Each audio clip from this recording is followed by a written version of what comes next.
Bakas pa ang takot sa ilang evacuee mula sa Marawi City na nananatili sa isang covered court sa Iligan City. Kabilang sila sa mga binisita ni Vice President Leni Robredo sa kanyang pag-iikot. Nakatutok live si Oscar Oida. Oscar. Yes, Mel, pumapasok na nga ang tulong para sa mga evacuees dito sa Iligan City at tama yung sinabi mo, mismong si VP Robredo nagsadya dito para magpaabot ng ayuda. Pasado alas 12 ng tanghali ng sadyain ni Vice President Leni Robredo ang evacuation center dito sa Barangay Maria Cristina, Iligan City. Aabot sa 247 pamilya o 1,176 individual na lumikas mula Marawi ang narito.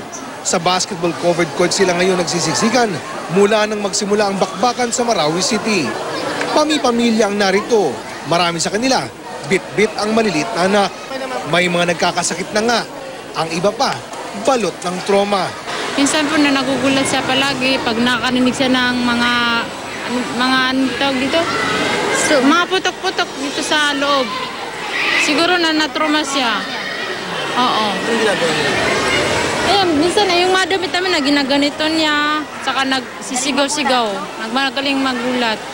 Sa kabila nito, nagpapasalamat pa rin sila kahit papano dahil hindi sila naiipit sa bakbakan. Mahirap kayo. Patong mga SS, sundalo. Nagpunta sila sa mga bahay. Dumating na ang tulong para sa evacuees dito. May mga health officers na nakaantabay habang nasa evacuation center. Ang inaalala ng mga bakwit, ang kani-kanilang bahay na baka mapinsala na raw dahil sa bakbakan. Yung iba alam na nilang nasunog yung mga bahay nila at pumunta sila dito walang kahit anong gamit. Yung gamit na andito sa kanila ngayon lahat nabigay. Kaya mahirap kasi yung tanong nila sa akin hanggang kailan ba kami dito. Siyempre wala tayong kasagutan.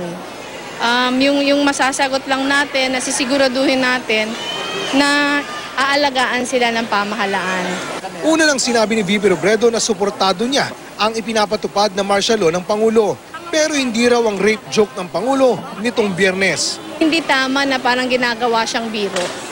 Unang-una, dahil tingin ko parang hindi din to makatarungan para sa mga miyembro, sa ating mga sundalo. Hindi makatarungan na magkaroon ng implikasyon na dahil panahon ng martial law, parang iniisip nila o binibigyan silang lisensyang gumawa ng isang bagay na ganyan kasama. Kaya tingin ko, hindi siya nakakatulong. Bukod sa evacuation center, dumalaw din ang Vice Presidente sa burol ng 3 sa mga nasawi sa bakbakan sa Marawi at sa mga sundalong sugatan na ginagamot ngayon sa Adventist Medical Center. Sa Cagayan de Oro, binisita naman niya ang mga volunteers sa relief operations. Samantala, Mel, nakarating naman na ang tulong sa evacuation center sa may Sagiran, Lanao del Sur. Pero kinulang ito dahil biglang tumaas daw ang bilang ng mga evacuees sa lugar. Mel? Maraming salamat sa iyo, Oscar Oida.